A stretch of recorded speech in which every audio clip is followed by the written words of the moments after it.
Bukayo Saka est passé en interview cette semaine avant la demi-finale retour de Ligue des Champions et on lui a posé des questions sur Lamine Yamal et il a été assez subjugué. Salut à tous les gars, c'est Azial. Aujourd'hui on se retrouve pour une nouvelle vidéo. On va parler de l'actualité du Barça avec comme sujet information principale, déclaration principale, j'ai plutôt envie de dire, celle de Bukayo Saka en interview où il a donné son avis. On lui a posé des questions sur Lamine Yamal, enfin une question sur Lamine Yamal, et il a donné son avis un petit peu sur le joueur, sur sa précocité, sur le niveau déjà qu'il montre à seulement 17 ans. Et ce que je peux vous dire, c'est que il a utilisé le mot irréel. C'est irréel ce que fait Lamine Yamal à seulement 17 ans, à cet âge.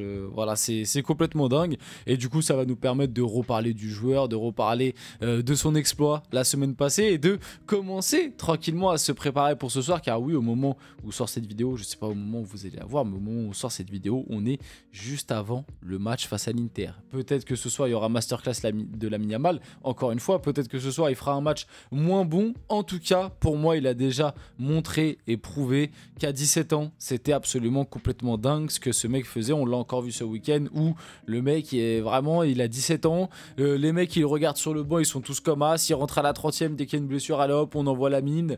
On envoie Lamine en super-héros. C'est lui qui va sauver l'équipe parce que le Barça perdait 1-0. Bon, il n'a pas été buteur ce week-end, mais encore une fois, quand il rentre, tu sens que le jeu change un peu, que la crainte des défenseurs commence à changer. C'est complètement dingue. On parle d'un mec qui est mineur, qui a 17 ans, qui n'a pas le permis, qui ne peut pas rentrer en boîte, qui...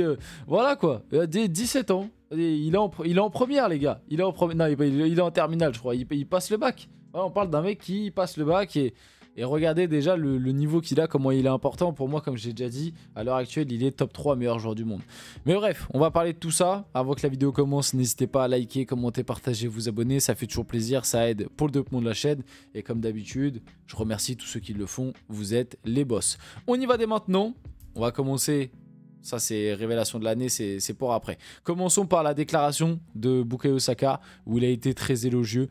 Bukayo Saka évoque le phénomène Lamine Yamal. Ce n'est pas normal, il est irréel. De ma vie, je n'ai jamais vu ce niveau pour un joueur de 17 ans. Et le truc qui me fait plaisir, c'est que c'est exactement ce que je vous ai déclaré dans une vidéo la semaine dernière, juste après la demi-finale allée de Ligue des Champions face à l'Inter, où je vous ai dit, mais les gars... Parce qu'en plus, comme je vous l'ai dit, il y a des débats qui ont spawn un peu toute la semaine dernière. Yamal 17 ans vs Mbappé 17 ans. Yamal 2025 vs Mbappé 2017, je sais pas quoi. Yamal 17 ans vs les débuts de Messi CR7. Il y a tout ça qui est sorti sur la semaine qui passait. Mais les gars, moi je vous le dis et je vous le répète. Peut-être, c'est vrai que certains l'ont dit, peut-être à part Pelé, mais Pelé c'est... C'est une génération où tu remontes parce que c'est vrai que Pelé il a gagné la Coupe du Monde à 17 ans avec le Brésil.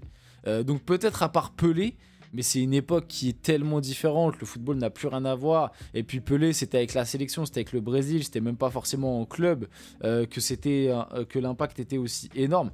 Mais ouais, du coup peut-être à part Pelé, moi j'ai jamais vu un joueur aussi dominant, aussi fort, aussi précoce, aussi impactant qui est déjà craint par les défenseurs adverses, par les équipes adverses, par les supporters adverses, par les entraîneurs adverses. Rien que on prend les vidéos que j'ai sorties ce matin par rapport au Barça, à la rencontre Barça-Inter, quand tu vois les déclarations d'Inzaghi qui te dit bon bah Lamine Yamal va falloir le prendre à 2 ou à 3 et encore on n'est même pas sûr de pouvoir l'arrêter, va falloir faire un marquage à 2 ou à 3. Quand tu vois les déclarations de Bastoni qui est quand même l'un des défenseurs les plus référencés sur les dernières années, qui te dit c'est le joueur le plus fort que j'ai affronté, alors qu'on parle d'un gamin de 17 ans, les gars, je n'ai jamais vu, mais je reprends la phrase de Bukayo Saka, mais c'est parce que moi je l'avais déjà dit la semaine dernière, je n'ai jamais vu un joueur de foot de 18 ans ou moins aussi fort et aussi important.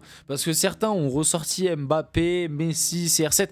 Les gars, Mbappé, Messi, CR7, tu peux prendre tout, Benzema, tous les grands joueurs des dernières années là. À 17 ans, ils ne jouaient pas. Soit ils ne jouaient pas, soit ils jouaient, mais dans des clubs ou alors dans des contextes bien différents. C'est-à-dire par des entrées, ou alors dans des clubs plus minimes, ou alors dans des matchs où il y avait moins d'enjeux, mais les gros matchs, c'était plus des remplaçants. Je n'ai jamais vu un joueur de 17 ans être titulaire dans un aussi grand club que le Barça, avec autant de responsabilités dans une demi-finale de Ligue des Champions, dans la course à la Liga où il est un acteur majeur, dans la Copa del Rey, dans la Supercoupe d'Espagne en finale, dans le Classico à l'aller, dans l'été dernier, l'Euro, il avait 16 ans. Il avait 16 ans l'été dernier, il gagne un Euro en étant l'un des acteurs majeurs aussi, peut-être pas le meilleur joueur, mais l'un des acteurs majeurs avec notamment ce but en demi-finale contre l'équipe de France qui te change la demi-finale, il te permet de revenir dans le match comme la semaine dernière face à l'Inter où son but il permet de relancer le Barça, il y a 2-0, qui prend ses responsabilités quand tu perds 2-0 chez toi, c'est Lamine Yamal où il te sort un but de génie qui sort de nulle part, où il passe entre les défenseurs, il slalom, frappe enroulée, but, voilà. Pour moi, c'est la marque des très très grands.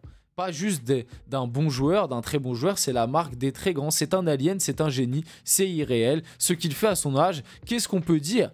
Qu'est-ce qu'on peut dire? Parce que c'est vrai que le pire... Alors moi, je suis pas rentré dans cette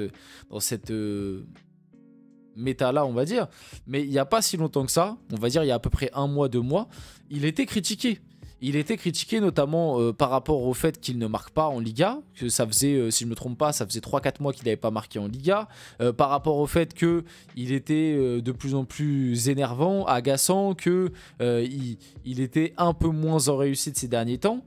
Je le dis, je le répète, dans cette phase-là, où il était certes un peu moins bien, c'est vrai, il continuait de faire ses passes D, il continuait d'être un joueur déséquilibrant, il continuait d'être important dans le jeu du Barça, par la passe, par le dribble, pour faire progresser le jeu, avancer le jeu, pour aussi intimider ses adversaires. Il y a un Barça avec Lamine Yamal et sans Lamine Yamal. Le Barça sans Lamine Yamal, c'est un Barça qui a enchaîné les mauvais résultats et qui s'est d'ailleurs à cette époque fait passer devant par le Real Madrid. Et bizarrement, quand Lamine Yamal est revenu, c'est là où le Barça est repassé devant et a repris de l'avance en Liga. On rappelle, il est revenu au moment de la Supercoupe d'Espagne avec notamment le match en demi contre... C'était contre qui? L'Athletic Club, où il revient, il est direct décisif et puis en finale, on se rappelle de ce qu'il fait aussi. Il est très bon. Bref, c'est un joueur différent et en plus, on parle d'un gamin de 17 ans, quoi. Vous vous rendez compte déjà comment on est critique envers un gamin de 17 ans. Alors, on est élogieux en ce moment parce qu'il est très bon, mais comme je vous l'ai dit, il y a de cela 2 mois, peut-être 1 mois, 2 mois, il y avait des critiques qui commençaient à tomber sur Lamine Yamal pour un gamin de 17 ans juste parce que il n'a pas marqué de but en Liga sur les 3-4 derniers mois. Alors ok, c'est un attaquant, ok, c'est vrai que même moi j'ai dit que le défaut de Lamine Yamal à l'heure actuelle, c'est peut-être la finition où il faut qu'il progresse et le jour où il aura ce côté un peu plus tueur, en fait ce sera tout simplement une machine, il sera inarrêtable. Mais honnêtement, ce mec, c'est déjà trop. Franchement, c'est déjà trop. D'ailleurs, il a été élu révélation de l'année au Laureus World Sport Awards. Donc, je crois que comment dire, c'est une cérémonie qui englobe, si je me trompe pas, tout sport confondu. Ben, peut-être que je me trompe parce que je me suis pas assez renseigné sur le truc, mais il me semble que c'est quelque chose qui englobe tout sport confondu. Et du coup, il a été élu en gros révélation de l'année, tout sport confondu. C'est-à-dire que c'est la révélation de l'année des sports, ou peut-être que c'est juste bref, je sais pas, en vrai il faudrait que je revérifie, mais il me semble que c'est tout sport confondu, ce style de récompense là. Rafinha, petite info sur Rafinha qui est quand même très intéressante. Rafinha était tout proche de jouer pour l'Italie. J'allais disputer l'Euro 2020 avec eux, Jorginho m'appelait tout le temps, mais malheureusement mon passeport italien, mais heureusement, pardon, j'ai mal lu, tu vois, le lapsus. Mais heureusement, mon passeport italien n'est jamais arrivé à temps. Alors en ce moment, des infos sur Rafinha comme ça, on en apprend plein. Il n'y a pas longtemps, il nous a déclaré que l'été dernier, il était, on va dire, à un cheveu de signer du côté de l'Arabie Saoudite. Et si Hansi Flick ne venait pas l'année dernière, il aurait signé du côté de l'Arabie Saoudite si Xavi était resté. C'est ce qu'il a dit il n'y a pas longtemps en conférence de presse, que c'est Hansi Flick qui l'a fait rester du côté du Barça. L'histoire aurait pu être vachement différente pour le Barça et pour lui du coup, hein, si tout ça s'était passé comme il l'avait prévu de base. Et là on apprend quoi? On apprend qu'il était tout proche de jouer avec l'Italie à l'Euro 2020. Parce qu'en 2020 il n'avait pas encore été sélectionné avec le Brésil et apparemment l'Italie voulait le sélectionner. Du coup Jorginho l'appelait même tout le temps. Heureusement pour lui, du coup il le dit maintenant, heureusement mon passeport italien n'est jamais arrivé à temps. Heureusement, mais en même temps, un peu malheureusement, j'ai envie de dire, enfin heureusement, parce que tu joues avec du coup son pays d'origine, le Brésil, et où je pense que ça doit être beaucoup plus impactant et important pour lui, mais bah, l'Italie a quand même gagné l'Euro 2021, quoi. Donc t'aurais pu potentiellement gagner un Euro, alors que pour le moment, avec le Brésil, tu n'as toujours rien gagné. Après, à voir, ça se trouve que tu gagneras des trophées prochainement, mais pour le moment, en tout cas, tu n'as rien gagné avec le Brésil, alors que si tu étais parti avec l'Italie, tu aurais gagné quelque chose.